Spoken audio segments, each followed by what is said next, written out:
then I had to kind of like wean it down a little. But um, I had like four different titles as I was going through this text, and I landed at Wise and Foolish Men. Wise and foolish men. I've been looking at certain things as what we deem as wise, what we would quantify as wise. There's a famous activist, actually, one of the only women representatives of the Black Panthers. Her name is Elaine Brown, and she said she gave a interesting quote. It's a quote that I think everybody could resonate with. I think everybody has heard some type of derivative of this phrase. And she said, "You must be willing to die for what you believe in." All right? There's another famous quote by another woman. Her name is Kim Hanks. And I don't think she's the first one to coin it, but she's the first prominent person to actually say it. So she said something like this: always stand up for what you believe in, even if it means standing alone. Winston Churchill, very famous British, uh, I guess, war general. He said something similar, but in a different way. He asks a question, Socratian method. He says, "You have enemies? Good. That means you've stood for something sometime in your life." Um, the gist of what these quotes that I'm trying to quote uh, and kind of bring about in your mind is the idea that there are things in this life that are worth fighting for. We hear statements all across the board over certain things that are worth fighting for, but I would argue that wisdom is worth fighting for, and it is of the greatest virtue of what we are to strive to fight for. So we hear statements that wisdom and knowledge are the most important things in life. If you hear about people who pass away, the most important thing that you can leave behind is your legacy, right? And what do we want to be remembered by? And I would argue that it's our wisdom, it's our ideas, it's our thoughts, it's the way we live our lives, which is why people have stated those types of quotes. And I would argue that the Bible says the same thing. If you read from the book of Proverbs, chapter 3, verses 13 through 16, King Solomon understood this because that's what his father told him, right? That wisdom is above all. It is of highest virtue. And with that kind of in the framework of wisdom and our topic for today of foolishness, we see two camps of people. Will was nice enough to read for us Matthew chapter 2, verses 1 through 12. And when you read Matthew chapter 2, verses 1 through 12, you see two camps. You see wise people, or what we call the wise men, right? And then you see foolish people, which is Herod and his people. And we want to see the contrast.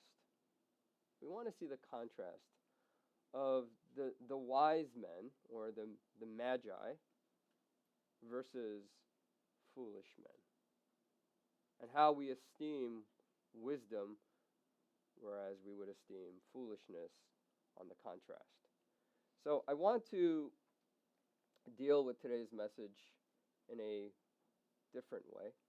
I want us to kind of hold our hats through this text on events. Okay, so chapter 2, verses 1 through 3, we see the wise men visit. Okay, in verses 4 through 8, the fools pay homage. And then in verses 9 through 12, we see the wise men's homage in verses 9 through 12. So we're doing it based on what actually is happening in the text. So when you read chapter 2, verses 1 through 3, It's important, again, that we recognize context. We recognize that chapter 1 was the genealogy of Christ, and then we start to see the conception of Jesus in verse 18 through the rest of the chapter to verse 25. And it's interesting how after Jesus' birth, the narrative introduces immediately following this man named Herod the king. Okay? And not only do they introduce Herod the king, but they introduce Magi from the east. Okay? I think all of us are very familiar with this story of Herod the king and the Magi from the east, or you want to call them the little wise men, or whatever you want to call them. There's a great significance here that I think all of us gloss over, and we don't even understand that this is actually happening. When you read this text, the introductory text, it says, "Now after Jesus was born in Bethlehem of Judea." And we stop it there. Because we recognize right there, there is a phrase that's happening of a location. The location there is Bethlehem of Judea. It's interesting because what do we hear about Jesus? Where does it say that he was born? He is Jesus of Nazareth. So I think a lot of people are very confused because when you hear Jesus of Nazareth, what does that conclude? What does that kind of tell you? That Jesus was born in Nazareth. But if you read the story of Jesus, where was he actually born? Bethlehem. So this is something for all of us, we kind of like, we don't really think through it too much. And when someone asks us the question, where was Jesus born? A lot of people will say, Nazareth. But he's not born in Nazareth. He's actually born in Bethlehem. And if I asked you, what is the significance of Jesus being born in Bethlehem? Why is it important that Jesus was born in Bethlehem? What would be your response? Because that was the question that I asked myself. Why does it matter that Jesus was born in Bethlehem? And it's very specific, right? They put a qualifier there. It's a descriptor, right? Bethlehem of Judea means what? There's another Bethlehem somewhere else. There's actually a Bethlehem in the east, near it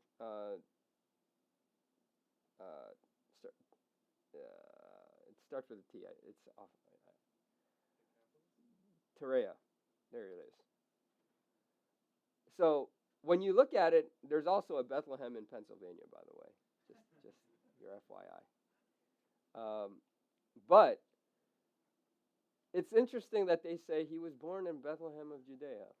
Now we know for most of us we know Bethlehem means house of bread, right? That's what it means in Hebrew. Beth means house. Lahem is bread, right? So Bethlehem. Anytime you hear Beth is house of, and then whatever the le is of, and then hem is bread. So you know that Bethlehem is the house of bread. Now, if we're going to say that's the significance of Bethlehem, no, that is not the significance of Bethlehem. The significance of Bethlehem is because of Matthew chapter 1. What is the focus of Matthew chapter 1? The genealogy of Christ is important because it shows you how Jesus links to the lineage of kings. Okay? This is why Matthew writes a genealogy. Because he's showing you, like it says in Matthew chapter 1, verse 6, that David was born in this family. And why was it important that Joseph kept Jesus? Because if you read 18 through 25, it shows you Joseph wanting to do what? He wants to abandon Jesus. Because why? He thought Mary cheated on him. So he was just going to dismiss her and say, I don't want anything to do with this, and I'm just going to go live my life. And I'm going to leave Mary to herself so she's not made a fool. And what would that have done? It would have separated Jesus from the lineage of a king. So when you read that Jesus was born in Bethlehem of Judea, why is that significant? Because David was born in Bethlehem. If you read back in your Old Testament, you go back to 1 Samuel chapter 16, this is where Samuel goes to the house of Jesse in Bethlehem. And he asks him, where are your sons? Show me your sons, and I will show you who is king. And out of all the sons that come out, they're looking for the king, and Jesse asks him after he shows him all his sons that he thought deserved to be king. He's like, no, there is no king yet. And he's like, do you have any more sons? He's like, yeah, I have one fool in the back, out in the field. And he's just outside playing in the dirt. Well, tell that fool to come in. He comes in and says, that guy is king. Right? The big song, Born to be King, from the Lion King comes out. And you guys are a tough crowd, man. You guys are a tough crowd. You guys are a tough Disney crowd. But anyways, so that king comes out. And that king is born in Bethlehem, and he grows up in Bethlehem. And then if you know the significance of that, think about what book is preparing you for this King David. The book of Ruth. In the book of Ruth, if you read chapter 1, it takes place in Bethlehem. So when you see the significance of why Jesus had to be born in Bethlehem, not only is it prophesied, because you read in verse 5 and 6, that the prophet Micah prophesied that Bethlehem would not be the least among the leaders of Judah, right? That's significant as well, because the prophecy lines up. But the fact that it lined up because he had to be born in the place where kings are born.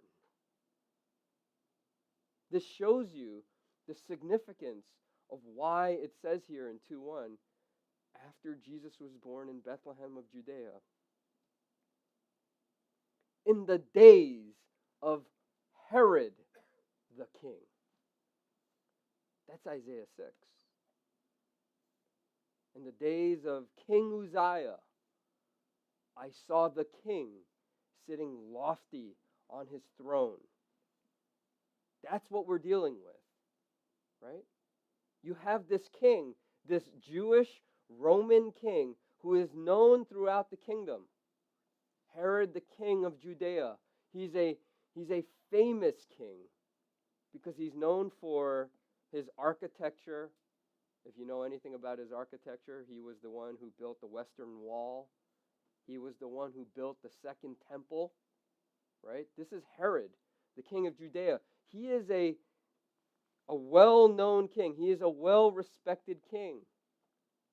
And yet during his days, the true king was born. And he was born in Bethlehem. Which is why we start to see the framework of this king, this human king. And right after this king that we're introduced with, the Magi from the east arrived in Judea, saying, verse 2, where is he who has been born King of the Jews? Notice that. Notice the capital. Notice the lowercase king for Herod. And you see King of the Jews in capital. Because what the Bible is trying to juxtapose in your eyes is There is a king who is human, who is of this earth, who is of this world. And there is another king who has been born, who is king of not only Judea, he is specifically king of the Jews. I want us to kind of understand the significance of this, because when you think about this idea of what they wrote in chapter 2, verse 1, Bethlehem of Judea. Right? When you think about that phrase, Bethlehem of Judea, it's specifically talking about Bethlehem in the kingdom of Judea. Right? Which is appropriate for the Magi to call him King of the Jews, because Judea was a Jewish kingdom. So when they're actually adding that qualifier, they're actually saying this king came for a specific purpose. He came as king of these Jewish people. But think about this. Where are these Magi from? Are the Magi from the kingdom of Judea? They're from the east. They're specifically probably from Persia. Okay? If you think about it, if he's king of the Jews, why would people from outside of this kingdom hear about this king? How could they have known about this king? Which tells you right off the bat, a major theme in the book of Matthew is Jesus is not just king of the Jews. He's king of the world. Which is why the book ends in what? What's the last chapter in the book of Matthew? Chapter 28. What happens in chapter 28? What does Jesus tell us to do? Go to all the nations. He doesn't say go to all the kingdoms in Judea. He says go to all the nations. Why? Because he's trying to tell you, the book of Matthew is trying to tell you, he is not a king of a region. He's a cosmic king. He's a king of the world. And what you're seeing here is the author Matthew, he's trying to show you the irony that's happening in this book. He's a king of a local region, of a local people. He's born to these people. And yet, people outside of his kingdom are able to recognize his kingship, whereas in verses 3, the people in his own city don't even know who he is. When you read chapter 2, verse 3, when Herod the king heard this, he was troubled, and all Jerusalem with him. Think about it. Chapter 2, verses 1 and 2. People from outside of the kingdom hear about this king, are so happy to hear about him that they do what?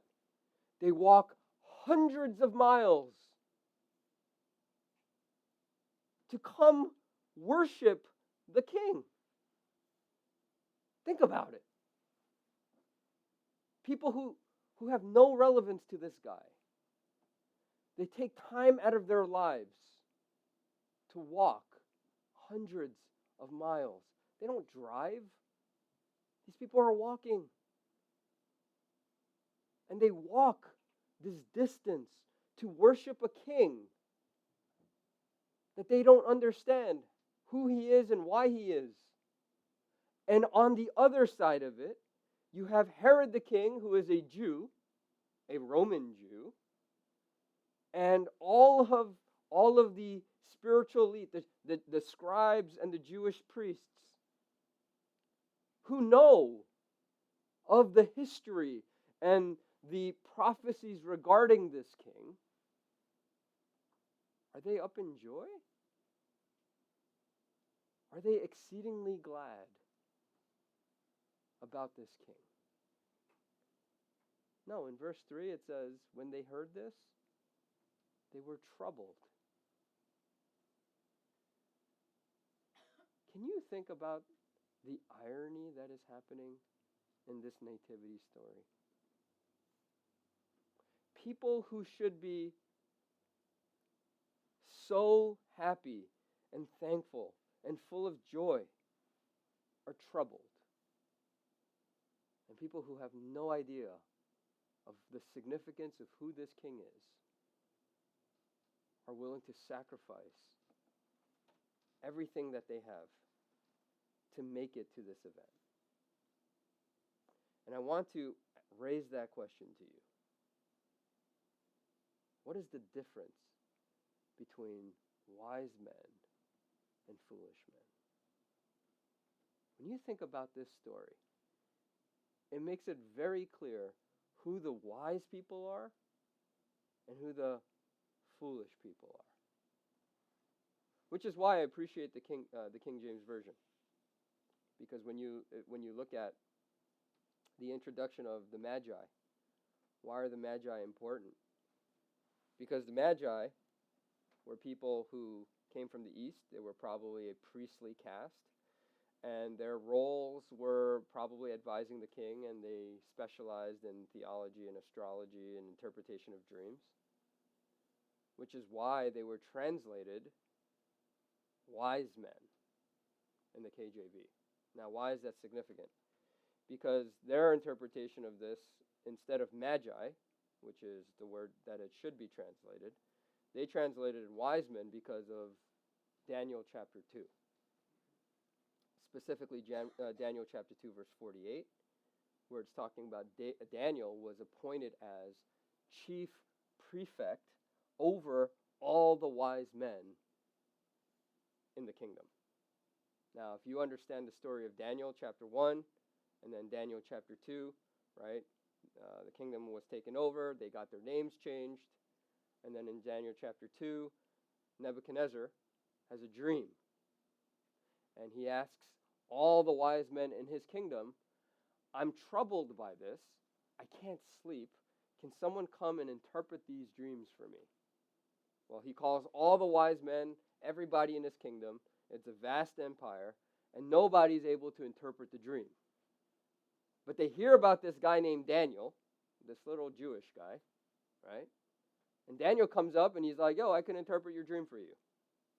So he interprets his dream for him, and lo and behold, later on, Nebuchadnezzar worships God, and he appoints Daniel as the chief governor over all the wise men. And this is why, when you hear this phrase, magi, it's translated as wise men, because why? Daniel was wise in being able to translate this dream. So, when you think about the connection between the Old Testament and the New Testament, you're now starting to see how this story starts to unfold. So when you read chapter 2, verses 3, the king now, after he hears from these men that have arrived from the east, he hears that the king of the Jews has been born. He's troubled. If I ask you, why would he be troubled? Your response should be, because Herod is king. And if Herod is king, and he hears that another king has been born, what's ultimately going to happen? He's going to lose kingship. So what happens? He's troubled. He's troubled because he's afraid his people will start to follow this new king. And what does he do in verse 4? The king, or in this case, the fools, pay homage. In verse 4, he gathers all his chief priests and scribes of the people, and he inquired. He asked good questions as to where the Messiah was to be born. So now Herod is doing his research. He's going on Google, right? ChatGPT, whatever you want to do, right? He's trying to find out more information about this king. he has no idea who this king is. So his scribes and his priests, they were Old Testament, they knew their Old Testament, or they ChatGPT'd it. They said to him, in Bethlehem of Judea, for this is what has been written by the prophet. Who's the prophet? Micah. If you read Micah chapter 5, verses 2, they're quoting Matthew chapter 5, verses 2. And you, Bethlehem, land of Judah, are by no means least among the leaders of Judah. For out of you shall come forth a ruler who shall shepherd my people Israel. So right here, there's a prophecy that's saying, out of Bethlehem, there's going to be great leaders. It doesn't say leader, leaders. Who is one of the great leaders to come out of Bethlehem? King David. And out of the loins of David, many great leaders will come. Eventually, the greatest leader, which is the Christ. And he will shepherd my people Israel. So they quote to him. So they knew their Old Testament. So what does Herod do in verse 7? After he hears this information, he calls a meeting. He calls the Magi. And now he wants to find out exactly when they first saw the star. Interestingly enough, it tells you one thing. That the star wasn't there before. That this star wasn't always there. Because it tells you one thing. That these wise men, they were scanning the sky and they were looking at all the stars. But one day, this new star appeared. And now they're like, what is that new star? And they probably started doing their research. And after they started doing their research, they're thinking to themselves, this is something we've never seen before. Let's follow this star. So where did this star lead them? To Jerusalem. Think about that. The star stopped off in Jerusalem. If you really think about this is significant. Why would it go to Jerusalem? Why would it not just go straight to Bethlehem? We recognize that this was significant because it's starting to contrast. Where were kings? Where did kings stay? Jerusalem. This is where all the great kings, they would reside in Jerusalem. This is where the kings would reside. So when the star arrives in Jerusalem, who's there in Jerusalem? Herod. And it starts to pin these kings against the king of the Jews. So Herod is now trying to determine why these men and how these men came to be. And he wants to find out when the star first appeared. And then in verse 8, he sends the Magi to Bethlehem. And he tells them, go and search carefully for the child. When you have found him, report to me so that I too may come and worship him. Very interesting, profound phrase, because Herod is telling him of his intention. Right? Herod is saying, I want to come worship the king, so please, when you find him, can you tell me also that I can go and worship him? Now, this is interesting when you think about this phrase, because what did it say in verse 3? When Herod heard that this king was born, he was troubled. If you understand the word there, he was troubled, it's literally meaning he was frightened and he was terrified. Matthew is building the drama in this text to help you to recognize that this man is terrified of this new Messiah. Which is why he says what? Go and search carefully. I want you to make sure that you don't make a mistake, that this truly is the child. Don't just, take a wild guess on who this child is, but be scrupulous in the way you study and the way you examine, and make sure that you find this child. And when you have found him, come tell me. And then he reveals why he wants them to tell him. Now, this is interesting, because what he actually says is, him being a king, he wants to worship another king. Now, when you think about a phrase like that, that makes no sense. Why would a king want to worship another king?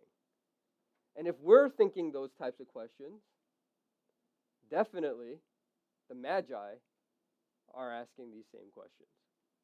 Okay? So when you read verse 9, this is where you see the wise men. It's now their turn to actually play their part in the story. After hearing the king, they went their way. Notice that. After hearing the king, did it say they agreed? No. They said, okay, all right. And after they heard the king, they made their way out of the presence of the king, and they went their way. And immediately as they were on their way, by the way, from Jerusalem to Bethlehem is 6 miles. So they're on their 6-mile hike, and they're headed out. And as they were leaving, or as they were on their way, the star, which they had seen in the east, went on before them until it came and stood over the place where the child was. A lot of you guys read that, and you guys just say, wow, the star went out and basically led these men to this place. Can I tell you how significant that verse is? When you read that verse, does anything come up in your mind? Because, again, this is why the better we know our Old Testament, the better this will have significance in the way we understand this. If you look at the way Matthew writes this, it's exactly the way Moses wrote this in Exodus chapter 13. Because in Exodus chapter 13, if you read Exodus chapter 13, this is when Moses is leading Israel out of Egypt. And there's a very interesting verse there. If you read Exodus 13, there's a phrase that says, and he led them through the wilderness, although he could have led them through the land of the Philistines. But it says that if he led them through the Philistine land, they would have encountered war, and the people of Israel would have returned back to Egypt. So what does he do? Moses goes the long way. He goes the long way through the wilderness. And he's going through the wilderness, and what happens in the wilderness? For all of you guys who know your Old Testament, they get lost in the wilderness. For how many years? 40 years. Okay? A whole generation dies in the wilderness. A whole new generation is raised in the wilderness. And the significance of that? God is faithful to his promise. He kills off the old generation, and he gives you almost the same exact number of people who enter the new land. Okay? But as they were roaming in the wilderness, what does God do? He gives them a pillar of cloud in the day to lead them, and a pillar of fire to give them light, so as they're walking in the darkness, that they would go the right way. This pillar of cloud and fire went before them and it led them. It's the same function of this star. You're seeing the symmetry of how God is leading his people out of bondage in the Old Testament, and he's leading his people out of bondage through the Messiah in the Christ. And the function is exactly the same. The way God does it in the Old is exactly the same in the New. When you think about the symmetry of what's actually happening here in this story, you start to see how God is working. God did what in the Old Testament? Miracles. There's more miracles happening in the book of Exodus than any other book in the Bible. And yet, what are you seeing here in the book of Matthew? Miracles. The virgin birth. You're seeing how this star comes out of nowhere and leads a people who know nothing about this Messiah. And they lead these men to this place to see the Messiah. And what does this star do? It goes exactly to where the child is. Literally, the star is going and it stops where the child was. If you actually did a literal translation, it says, it stood where the baby stood.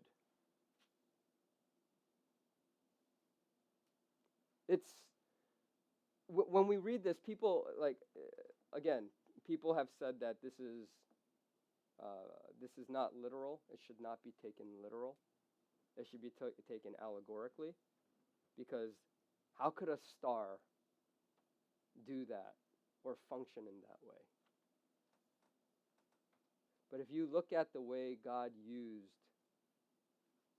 the pillar of cloud and the pillar of fire in the Old Testament, there's no doubt in my mind that this star literally stood right above the house where Jesus was saying, so much to the point that, what?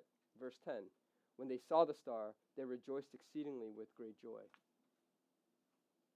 Why would, if the star was allegorical, if it was just an allegory, why would these wise men rejoice? And if you read the term, if you read what it actually says in the Greek, it says they were basically to the point of having a party outside of this place. They were so happy, they were so filled with joy that they rejoiced. What does that actually tell you? They probably were struggling to find this child.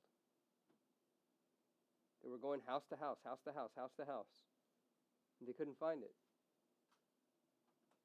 But then the star came and showed them, this is where the child is. This is where you need to go. And after they saw that, they were rejoicing, because now they knew where the child was. Verse 11, after coming into the house, they saw the child. Notice that.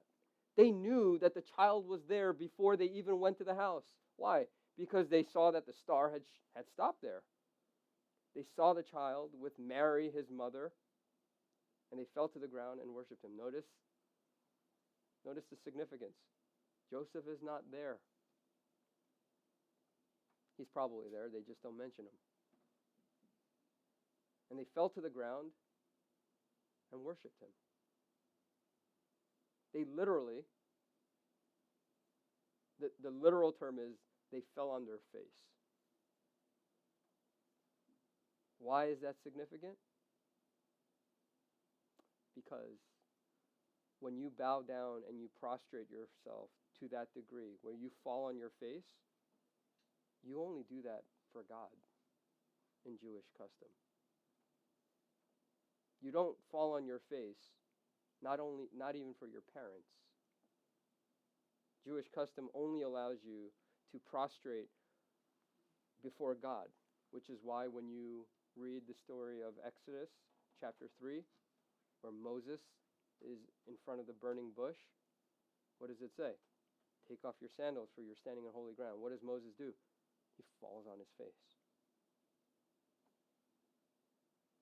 What you're seeing is these men recognized that he wasn't just a child.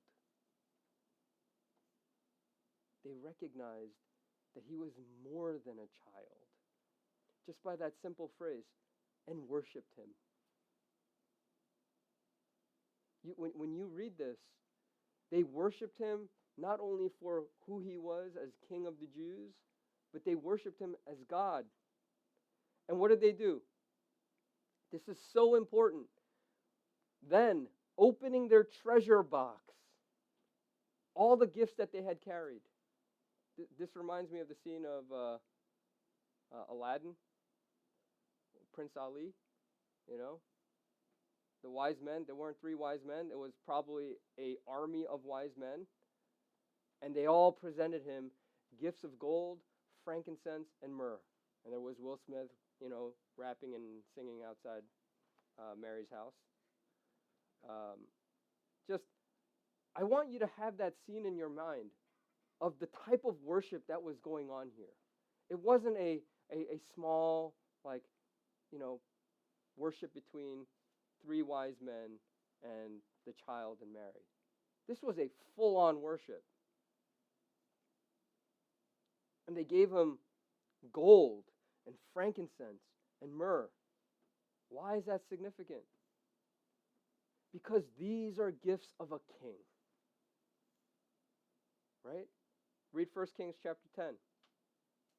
When you hear about the story of Solomon and the Queen of Sheba, when the Queen of Sheba comes to visit Solomon, she gives him gold, frankincense, and myrrh.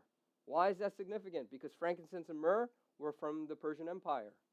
So this is how we indicate these people were probably from the east. They were probably from Persia. But not only that, gold was fit for a king. You don't give gold to anybody else. Gold is only for kings. Frankincense and myrrh. Interesting. Why frankincense and myrrh? Because these were luxury spices for a king.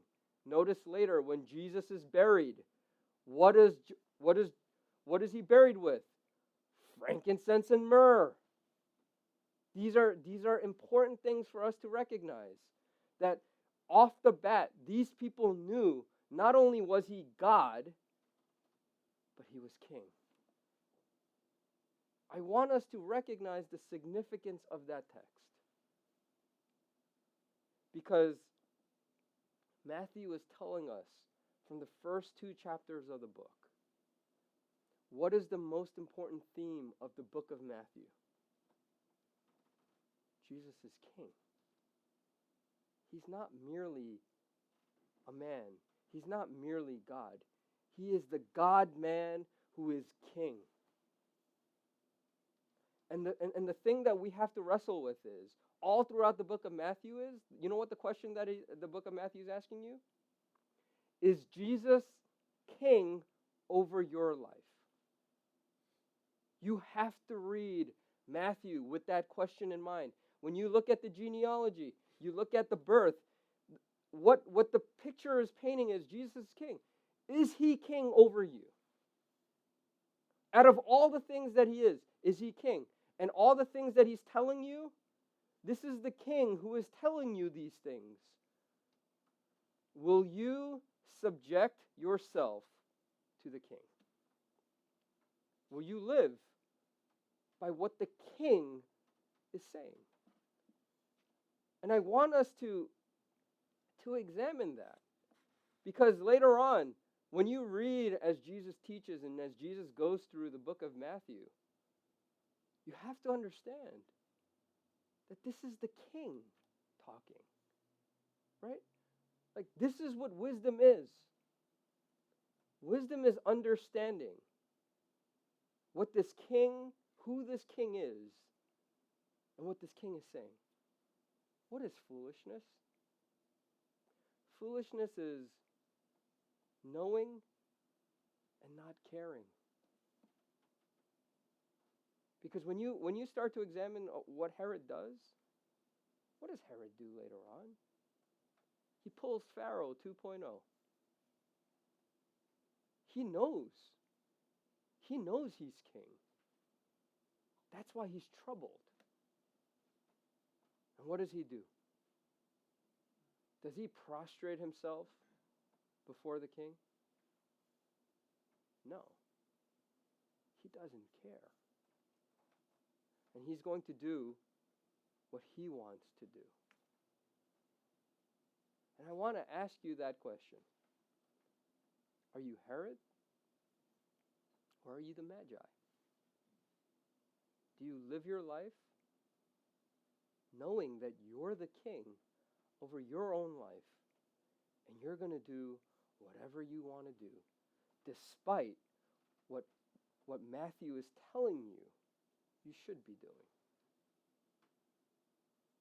And I want you to consider that, because when you read verse 12, the last verse, it's such a short verse, such a quiet verse, but has so much there for us. And having been warned by God in a dream not to return to Herod, the Magi left for their own country by another way.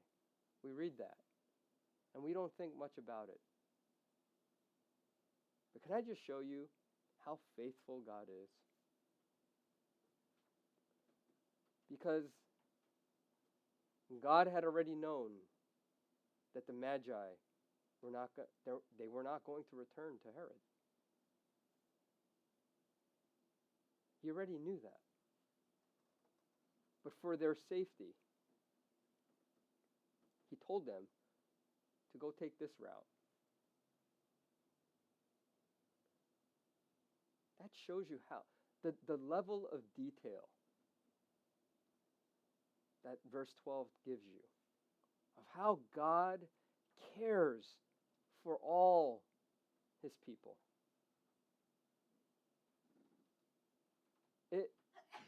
It's so descriptive of who God is. And one of the things that we question when we go through trials is God really watching? Is God there? We ask those questions. But when you read verses like 12, the amount of detail that God goes out of his way to preserve his people, I want you to be reminded not only of how God preserves Jesus through all of this and Mary and Joseph, as you're going to see, but verse 12 shows you what type of God he is. Because it shows you the kindness and the goodness of God. And that's going to help you to understand the rest of the book, because when you start to understand the heart of God, you start to understand how he's working in your life. And we fail to understand the significance of these things. But this is why, as we read these things, we have to understand that's what wisdom is. Wisdom is being able to recognize that you don't know all the answers, and recognize that you don't have it all together. But there is a God who does. And not only that, but he's watching every step of the way. Every step of your way in your life. You might think that it's a failure, or it's something bad, or it's this and that. And yet, God is right there, watching, preserving, keeping. And I just want to, I want to remind you of that, as I was reminded of that. Just this idea of God warning these people in a dream. He didn't have to, but he did. Just like things like that go on in our life, we say things like, God didn't have to do that, but he did. And that's just a testament to his faithfulness.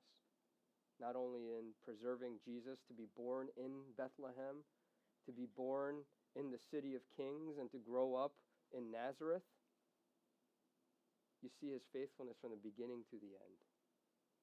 And my prayer is that that would be the same experience that we go through and the same testimony that we would all have when it's all said and done. Let's pray.